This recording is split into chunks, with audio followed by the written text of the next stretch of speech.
প্রকৃতির মাঝে হারাবো নিজেকে, গাঁথিব প্রেমের মালা। আজকে আপনাদেরকে শোনাবো আমি সিরাজগঞ্জের চায়নাবাদের কথা।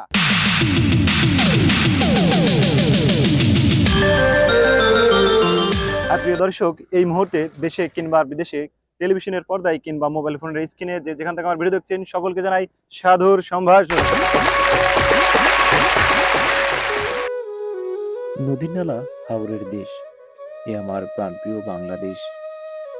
এদেশে রয়েছে অসংখ্য নদ নদী, তাই তো নদীমাতৃক দেশ হিসাবে খ্যাতি পেয়েছেন আমার জন্মভূমি।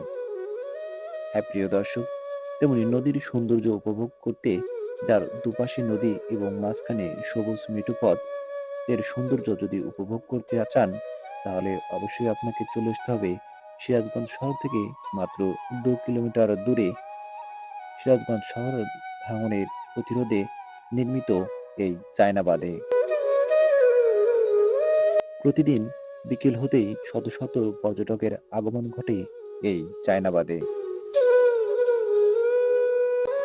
সবুজ সুন্দর এই নীলাভূমির মাঝে আসলে আপনি মনের অজান্তেই হারিয়ে যাবেন এই প্রকৃতির সৌন্দর্যের মাঝে। এই প্রকৃতির সৌন্দর্য দেখলে আপনার মনে হবে যেন বিধাতা তার নিপুণ হাতে রং তুলি দিয়ে অঙ্কন করেছেন এই চায়নাবাদের সৌন্দর্য। নদীর কোল ঘেঁষে রয়েছে অসংখ্য জেলে নৌকা, রয়েছে শত শত পর্যটকের আগমন।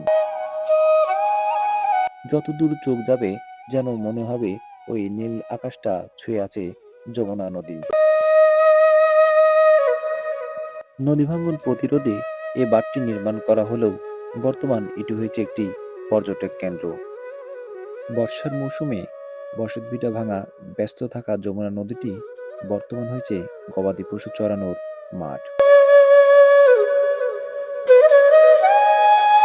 এই কাশবনে আসলে আপনিও মনের অজান্তেই হারিয়ে যাবেন এবং বিভিন্ন শ্রেণীর মানুষ এখানে এসে পর্যটকদেরকে অনেকটা বিনোদন দেওয়ারও চেষ্টা করেন, সুন্দর প্রতিভাগুলো প্রকাশ ঘটান এই চায়নাবাদে এসে।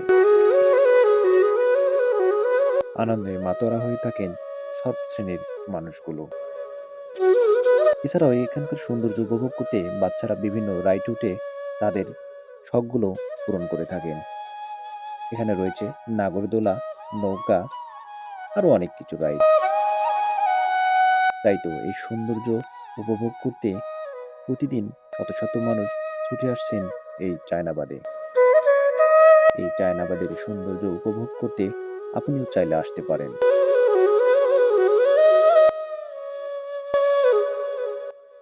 চায়নাবাদের এই প্রজেক্টটা আসতে হলে আপনাকে কড্ডার মোড় থেকে প্রথমে সিরাজগঞ্জ শহরে প্রবেশ করতে হবে এবং সিরাজগঞ্জ শহর থেকে মাত্র 2 কিলোমিটার দূরেই এই চায়নাবাদ নির্মিত।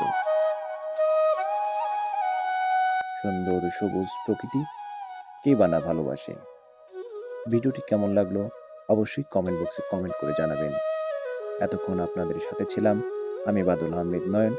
নয়ন ব্লগসের পক্ষ থেকে সকলকে জানাই আবারও শুভেচ্ছা ও অভিনন্দন। আবারও দেখা হবে আবার নতুন অন্য কোনো ভিডিওতে। ততক্ষণ সবাই ভালো থাকবেন। আল্লাহ হাফেজ।